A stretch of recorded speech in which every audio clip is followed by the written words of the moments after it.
ಬಾಗಲಕೋಟೆ ಜಿಲ್ಲೆಯ ಜಮಖಂಡಿ ಶಹರ ಪೊಲೀಸ್ ಠಾಣೆಯಲ್ಲಿ ಡಿವೈಎಸ್ಪಿ ಸೈಯದ್ ರೋಷನ್ ಜಮೀರ್ ಅವರ ನೇತೃತ್ವದಲ್ಲಿ ಹೋಳಿ ಹಬ್ಬ ಹಾಗೂ ರಂಜಾನ್ ಹಬ್ಬದ ನಿಮಿತ್ತವಾಗಿ ಶಾಂತಿ ಸಭೆಯನ್ನ ನಡೆಸಲಾಯಿತು.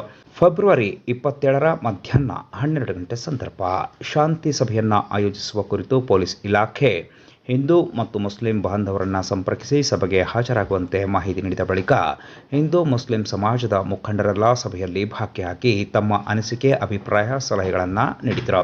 ತದನಂತರ ಡಿವೈಎಸ್ಪಿ ಸೈಯದ್ ರೋಷನ್ ಜಮೀರ್ ಅವರು ಮತ್ತು ಸಿಪಿಐ ಮಲ್ಲಪ್ಪ ಮಡ್ಡಿ ಮತ್ತು ಪಿಎಸ್ಐ ಅನಿಲ್ ಕುಂಬಾರ್ ಅವರು ಈ ಸಂದರ್ಭದಲ್ಲಿ ಮುಖಂಡರನ್ನು ಉದ್ದೇಶಿಸಿ ಮಾತನಾಡಿದರು. ಹೋಳಿ ಹಾಗೂ ರಂಜಾನ್ ಹಬ್ಬವನ್ನು ಎಲ್ಲ ಸಮಾಜದ ಬಾಂಧವರು ಕೂಡಿಕೊಂಡು ಶಾಂತಿಯುತವಾಗಿ ಸೌಹಾರ್ದತೆಯಿಂದ ಆಚರಣೆ ಮಾಡಬೇಕು. ಇನ್ನು ಯಾವುದೇ ಧರ್ಮಕ್ಕೆ ಧಕ್ಕೆ ತರುವ ಕೆಲಸವನ್ನು ಯಾರೊಬ್ಬರೂ ಮಾಡಬಾರದು. ಎಲ್ಲರೂ ಸೌಹಾರ್ದವಾಗಿ ಹಬ್ಬಗಳನ್ನು ಆಚರಿಸಿ ಶಾಂತಿಯುತವಾದ ವಾತಾವರಣ ನಿರ್ಮಾಣಕ್ಕೆ ಮತ್ತು ಶಾಂತಿಯುತವಾಗಿ ಇರುವಂತೆ ಎಲ್ಲರೂ ಸಹಕರಿಸಬೇಕು ಮತ್ತು ಕಾನೂನನ್ನು ಮೀರದಂತೆ ಕಾನೂನಿನ ವ್ಯಾಪ್ತಿಯೊಳಗಡೆ ಎಲ್ಲರೂ ಹಬ್ಬ ಹರಿದಿನಗಳನ್ನು ಆಚರಿಸಿ ಸೌಹಾರ್ದಯುತವಾಗಿ ಹಬ್ಬಗಳನ್ನು ಆಚರಣೆ ಮಾಡುವಂತೆ ಮನವಿ ಮಾಡಿದರು. ಇನ್ನು ಈ ಸಂದರ್ಭದಲ್ಲಿ ಯಾರಾದರೂ ಅಹಿತಕರ ಘಟನೆಗಳಿಗೆ ಕಾರಣೀಭೂತರಾದರೆ ಅಂಥವರ ವಿರುದ್ಧ ಕಠಿಣ ಕಾನೂನು ಕ್ರಮವನ್ನು ಜರುಗಿಸಲಾಗುವುದು ಅಂತ ತಿಳಿಸಿದರು.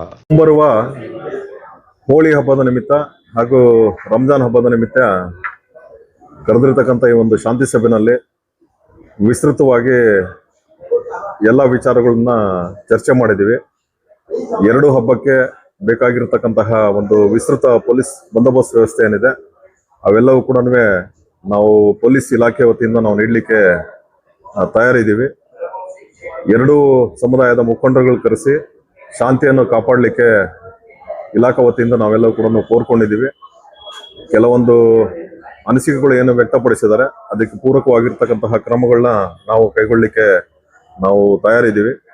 ಪೊಲೀಸ್ ಇಲಾಖೆ ವತಿಯಿಂದ ಎರಡೂ ಸಮುದಾಯದವರಿಗೆ ಹೋಳಿ ಹಬ್ಬದ ನಿಮಿತ್ತ ಹಾಗೂ ರಂಜಾನ್ ಹಬ್ಬದ ನಿಮಿತ್ತ ಉಪವಿಭಾಗದ ಪೊಲೀಸ್ ವತಿಯಿಂದ ಹಾಗೂ ಜಿಲ್ಲಾ ಪೊಲೀಸ್ ವತಿಯಿಂದ ನಾವು ಶುಭಾಶಯಗಳನ್ನ ಹೇಳಲಿಕ್ಕೆ ಇಷ್ಟಪಡ್ತಾ ಇದ್ದೇನೆ. ಧನ್ಯವಾದಗಳು.